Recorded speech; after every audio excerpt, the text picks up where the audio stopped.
Okay, next we're going to look at sales tax payable. And we're all fairly familiar with sales tax, you guys, at least here in the state of North Carolina. If you go to the local Ingles, pick up an item off the shelf that maybe is priced at $5. If you go to the register, of course, you're going to pay $5 plus our state sales tax. Now, not all states have sales tax. North Carolina does. Montana is an example of a state with no sales tax. Which is kind of bizarre. I've always lived in sales tax states, and I'm accustomed to the item not being exactly what it was marked at on the shelf. But if you're in a state with no sales tax and it says 99 cents on the shelf, when you go to the register, it'll be 99 cents, right? Just a little different. They would just that state would collect or generate revenue some other way. But let's look at a little further here with state or with sales tax. We all pay it, but probably never really considered the accounting implications. When a customer pays sales tax at a store, is it revenue to the store? Well, no, of course not. The store is just kind of a pass-through. They collect the sales tax, and then they would owe it in short term to the state. In North Carolina would be sent into Raleigh. Now, currently, we don't have a federal sales tax. You could see that in the future, but at this point, we don't have a federal sales tax. The retail store, in this case, is just responsible for collecting the tax and then sending it into the government, as I mentioned. We consider this to be a pass-through. It's also sometimes called a fiduciary responsibility. All right, so let's take a look at an example of how sales taxes are accounted for. So you're an accountant that provides services to two small retail companies. For the following events, prepare the entry to record the sales transaction and any related tax for each of your clients. All sales were cash sales. Okay, so here we've got Greenwald Company. They ring up sales and sales tax separately in their point of sale system. Well, that makes it easier for us. On March 15th, the register totals sales of $41,000 and sales taxes were $3,280. Okay, so Greenwald Company is going to collect those two added together, $44,280. So that would be our debit to cash for $44,280. All right, because cash increased by that much. But not all of that $44,280 is revenue to Greenwald. Only the $41,000. So we'll credit sales revenue for the $41,000 here. Let me bring that all down to the same spot. All right, here we go. So we debited cash for the amount received, $44,280. And credited sales revenue for $41,000. Now that difference, the sales tax collected, creates a liability for Greenwald, and we'll call that sales tax payable. And it's credited for the $3,280. You guys, that's cash coming in from operations, so that's considered an operating activity. Our revenue increased by $41,000, causing net income and stockholders' equity to increase by $41,000.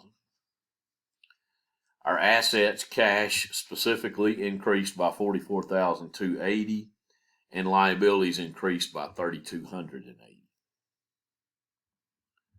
Okay, now that one's really straightforward. They give you the sales amount, the amount of sales tax. The two added together, of course, would be cash collected.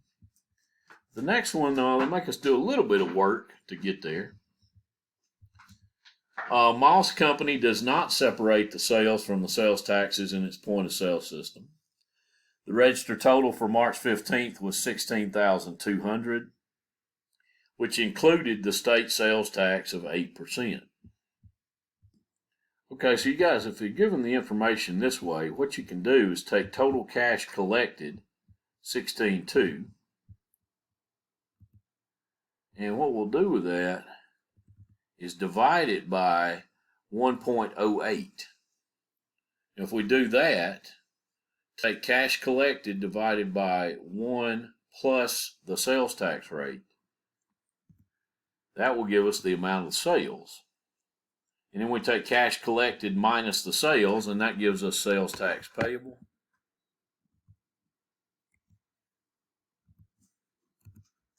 Of $1,200. So now you have the information you need here. Let's put it into journal entry form. So we'll debit cash for cash collected, 16.2. We'll credit sales revenue for 15,000, and we'll credit sales tax payable for the difference of 1,200. Now again, that's cash coming in from an operating activity. Revenue increased 15,000, causing net income and stockholders' equity to increase 15,000. Liabilities increased by 1,200, and assets increased by 16.2. So again, to get to this sales amount, I just took cash collected and divided by 1 plus the sales tax rate. So 1.08. Okay. What do we have next here? All right, next we're going to take a look at deferred revenues. Now, deferred revenues are created, you guys, when a business accepts payment prior to having provided the customer with the goods or services they're paying for. That creates for the business a current liability. They have the future obligation to deliver those goods or services to the customer after accepting the payment, right? If they don't deliver, of course, the customer would want their cash back. But the business would not accept the cash up front if they didn't feel like they could deliver, of course, right? Point is, though, if you accept cash prior to having earned it, it creates for you a current liability, and we'll call that category deferred revenues. So there are times when a client pays in advance for future services. When a company receives payment in advance, we must record this as a liability on the company's books. Like I was mentioning earlier here, they don't owe money, but they do owe a service or possibly goods to the client. Airline companies are a prime example of a company with unearned or deferred revenues. And this should make sense, I think. When the customer purchases a ticket, the airline owes the customer a flight. Since all airline tickets are purchased in advance, the company would record this as deferred revenue until the flight is completed. At that point, the airline company would have earned the revenue, and then at that point we could call it revenue, right? Before it's earned, if we accept payment there, that's future liability, or it's not really a debt. I think of it as a future obligation to the customer. All right, so on November 1, Mossland Airlines sold a round-trip ticket to Jay Barnes for a flight to Aruba for $900. The flight leaves on December 31 and returns on January 7th. Okay, so in year one, on November 1st, the airline received the $900 in cash. So on November 1st, they would debit cash $900 and then credit a deferred revenue account. And sometimes you'll see that called unearned revenues. But until it is earned by the company, it cannot be called revenue. Until then, it's a liability. And these are typically current liabilities, right? Because we're probably not going to accept cash today for goods or services we're going to provide sometime beyond 1 year. Now, of course, that's cash coming in from an operating activity. It's an airline selling a plane ticket. That's operations. The asset cash increased by $900. And the liability deferred revenue also increased by $900. Are now any adjusting entry necessary needed at December 31st related to the ticket sale. Well, the flight leaves on December 31st. So I guess Jay Barnes is going to spend New Year's in Aruba. Sounds nice. But you guys, if the flight to Aruba leaves on December 31st, then the airline earned half of that fare in year one, right? They provided half of the service to Jay Barnes in year one. The return flight will provide the other half of the service in year two. So our adjusting entry at December 31 would be to decrease deferred revenue. The liability decreases on the debit side. And they've now earned that half, so we can credit service revenue, I believe here. Yes. It's either going to be service revenue or sales revenue. A flight is a service. So our revenue account increased by $450 because that half of the fare has now been earned. So revenues increased by $450, causing net income and stockholders' equity, again through retained earnings, to increase by $450. And our liability deferred revenue decreased by $450. Cash was not involved, so we don't put anything in the cash flow column.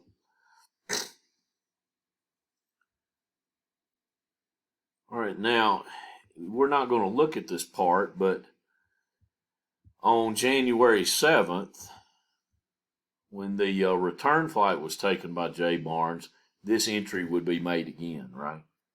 Wiping out the deferred revenue balance, and now all 900 would be considered revenue by January 7th. Of course, that revenue would be earned in year two, where the flight to Aruba earned half the revenue in year one. All right, next, gift cards, you guys, are another way a business ends up with deferred revenue on the books. They accept the cash for the gift card today, and then they actually earn it when the card is redeemed. So Apple would be a good example there. They're the number one online music retailer through iTunes. And Apple sells iTunes gift cards in $15, $25, and $50 increments. Assume Apple sells 20.1 million in iTunes gift cards in November, and customers redeem 13.1 million of the gift cards in December.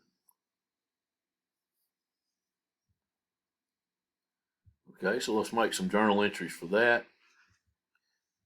Record the necessary journal entries for the sale and redemption of the gift cards in the spaces below. Well, you guys, for the month of November, we would debit cash for 20.1 million and credit deferred revenue for 20.1 million.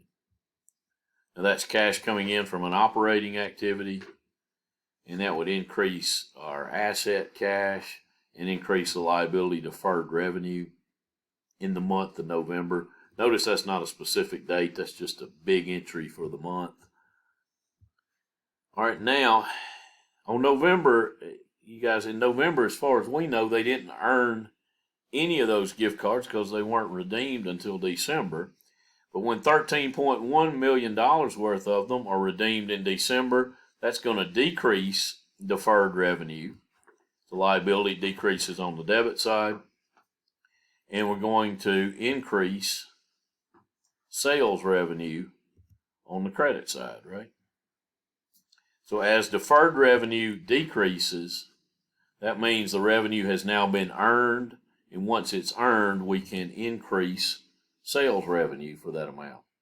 So revenue increased by 13.1 million, causing net income and stockholders' equity to increase by 13.1 million, while our liability deferred revenue decreased by 13.1 million.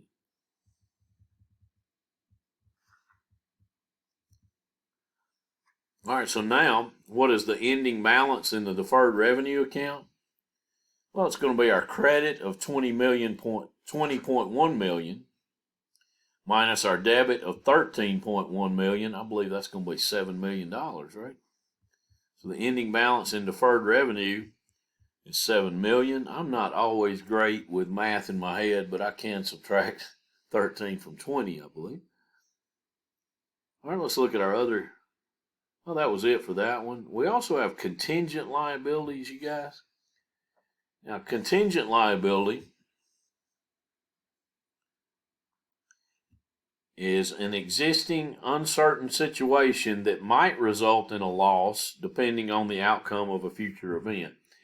So you guys, when we're at the financial statement date at the end of the year, if there's something looming in the new year that could cause us to have a loss, then we might book that as a contingent liability. An example here that I always think of would be a lawsuit. If we were involved in a lawsuit at the end of the year that we thought we might lose, we could possibly book a liability for that if we know we're going to have to pay out, or we think we're going to have to pay out early in the next year.